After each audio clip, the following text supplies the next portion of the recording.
UDF ജയിച്ചാൽ ആര് മുഖ്യമന്ത്രിയാകും എന്നതിൽ ഇതുവരെ വ്യക്തത ഇല്ലെങ്കിലും ഗ്രൂപ്പ് യുദ്ധങ്ങൾ തുടരുകയാണ്. എറണാകുളം DCC ഓഫീസിന് മുന്നിൽ VD സതീശനെതിരെ ഫ്ലെക്സ് ബോർഡുകൾ പ്രത്യക്ഷപ്പെട്ടു. PR വർക്കിന്റെ ബലത്തിൽ രമേശ് ചെന്നിത്തലയെ പോലെയുള്ള സീനിയർ നേതാക്കളെ താറടിച്ച് കേരളത്തിന്റെ മുഖ്യമന്ത്രിയാകാനുള്ള സതീശന്റെ വ്യാമോഹം വിലപ്പോകില്ലെന്നാണ് ഫ്ലെക്സ് ബോർഡിലുള്ളത്. ഇന്ത്യൻ നാഷണൽ കോൺഗ്രസ് ഫാമിലി എന്ന പേരിലാണ് ഈ ബോർഡ് വെച്ചിരിക്കുന്നത്. ഇതിൽ പറയുന്നത് സതീശന്റെ PR പണി അവസാനിപ്പിക്കണമെന്നും കോൺഗ്രസ് മുഖ്യമന്ത്രിയെ ഹൈക്കമാൻഡ് തീരുമാനിക്കുമെന്നുമാണ്. കളമശ്ശേരി സയൻസ് പാർക്കിന് സമീപവും ഫ്ലെക്സ് ബോർഡുകൾ പ്രത്യക്ഷപ്പെട്ടിരുന്നു. എന്നാൽ മലപ്പുറത്ത് വീണ്ടും VD സതീശനെ അനുകൂലിച്ചുകൊണ്ടാണ് ഫ്ലെക്സ് ബോർഡ് ഉയർന്നത്. കേരളത്തിന്റെ നിയുക്ത മുഖ്യമന്ത്രി VD സതീശന് അഭിവാദ്യങ്ങൾ എന്നാണ് ആ ഫ്ലെക്സിൽ എഴുതിയിട്ടുള്ളത്. തവന്നൂർ മണ്ഡലത്തിലെ തൃപ്പങ്ങോട് പെരിന്തലൂർ ഭാഗത്താണ് ഫ്ലെക്സ് കാണപ്പെട്ടത്. നേരത്തെ തവന്നൂർ പാറപ്പുറത്തും ഫ്ലെക്സ് സ്ഥാപിച്ചിരുന്നു. യൂത്ത് ലീഗ് പ്രവർത്തകനായിരുന്നു അവിടെ ഫ്ലെക്സ് സ്ഥാപിച്ചിരുന്നത്. അന്ന് തന്നെ ആ ഫ്ലെക്സിനെതിരെ കോൺഗ്രസിലെ ഒരു വിഭാഗം പരാതി ഉന്നയിക്കുകയും ചെയ്തു. മുഖ്യമന്ത്രി സ്ഥാനത്തേക്ക് VD സതീശനെ അനുകൂലിച്ച് കണ്ണൂരിലും ഫ്ലെക്സ് ബോർഡുകൾ പ്രത്യക്ഷപ്പെട്ടിരുന്നു. നിയുക്ത മുഖ്യമന്ത്രി VD സതീശന് അഭിവാദ്യങ്ങൾ എന്നായിരുന്നു ആ ഫ്ലെക്സിലെ വാചകവും. മാടായി കൂട്ടായ്മ എന്ന പേരിൽ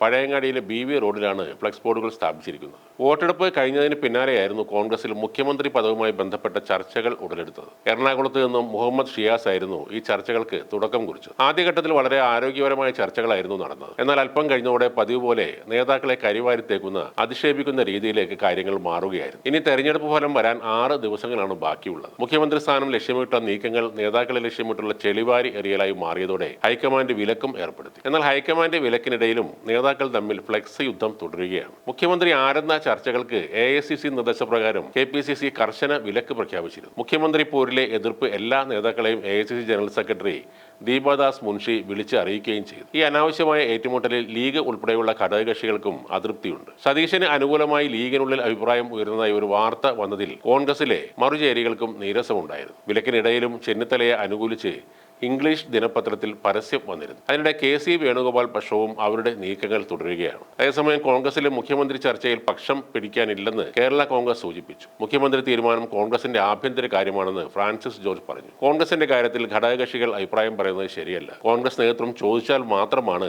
അഭിപ്രായം പറയേണ്ടത് എന്നും കോൺഗ്രസ് ഹൈക്കമാൻഡ് തീരുമാനത്തെ എല്ലാവരും അംഗീകരിക്കേണ്ടി വരുമെന്നും അദ്ദേഹം പറഞ്ഞു. അതിനിടെ രമേശ് ചെന്നിത്തല ഡൽഹിയിലെത്തിയിരുന്നു. മഹാരാഷ്ട്ര കോൺഗ്രസ് ചർച്ചകൾക്കായി മാത്രമാണ് ഡൽഹിയിലെത്തിയത് എന്നാണ് ചെന്നിത്തലയുടെ പ്രതികരണം. മഹാരാഷ്ട്രയിലെ കോൺഗ്രസ് നേതാക്കളുമായുള്ള ചർച്ചകൾക്ക് ശേഷം കോൺഗ്രസ് അധ്യക്ഷൻ മല്ലികാർജ്ജുൻ ഖാർഗെ അടക്കമുള്ളവരുമായി അദ്ദേഹം കൂടിക്കാഴ്ച നടത്തുമെന്നാണ് റിപ്പോർട്ടുകൾ. കോൺഗ്രസിലെ ഈ മുഖ്യമന്ത്രി ചർച്ചകൾ പരിധി വിട്ടുവെന്നാണ് ഹൈക്കമാൻഡിന്റെ വിലയിരുത്തൽ. സമൂഹ മാധ്യമങ്ങളിലെ പ്രചരണങ്ങൾ കർശനമായി നിയന്ത്രിക്കാൻ KPCCക്ക് ഹൈക്കമാൻഡ് നിർദ്ദേശം നൽകിയിട്ടുമുണ്ട്. മുഖ്യമന്ത്രി ചർച്ചകളിൽ ഘടകകക്ഷികൾ അതൃപ്തി പ്രകടിപ്പിച്ചതോടെയാണ് ഹൈക്കമാൻഡ് ഈ കർശനമായ നിർദ്ദേശം മുന്നോട്ട് വെച്ചത്. അതേസമയം സംസ്ഥാനത്ത് LDF വീണ്ടും അധികാരത്തിലെത്തുമെന്ന് പ്രവചിക്കുകയാണ് എഴുത്തുകാരനായ NS മാധവൻ. 140-ൽ 75 സീറ്റുകൾ LDF നേടുമെന്നാണ് അദ്ദേഹം പ്രവചിക്കുന്നത്. UDFന് 65 സീറ്റുകൾ ലഭിക്കും. എന്നാൽ BJPക്ക് സീറ്റുകളൊന്നും കിട്ടില്ല എന്നാണ് അദ്ദേഹം പറയുന്നത്. ഓരോ ജില്ല തിരിച്ചുള്ള കൃത്യമായ കണക്കും അദ്ദേഹം കൊടുത്തിട്ടുണ്ട്. തിരുവനന്തപുരം, കൊല്ലം, പത്തനംതിട്ട, തൃശൂർ, പാലക്കാട്, കണ്ണൂർ എന്നീ ജില്ലകളിൽ നിന്നും LDF വ്യക്തമായ ലീഡ് നേടുമെന്നാണ് അദ്ദേഹം പറയുന്നത്. UDF മേൽക്കോയ്മ നേടുന്നത്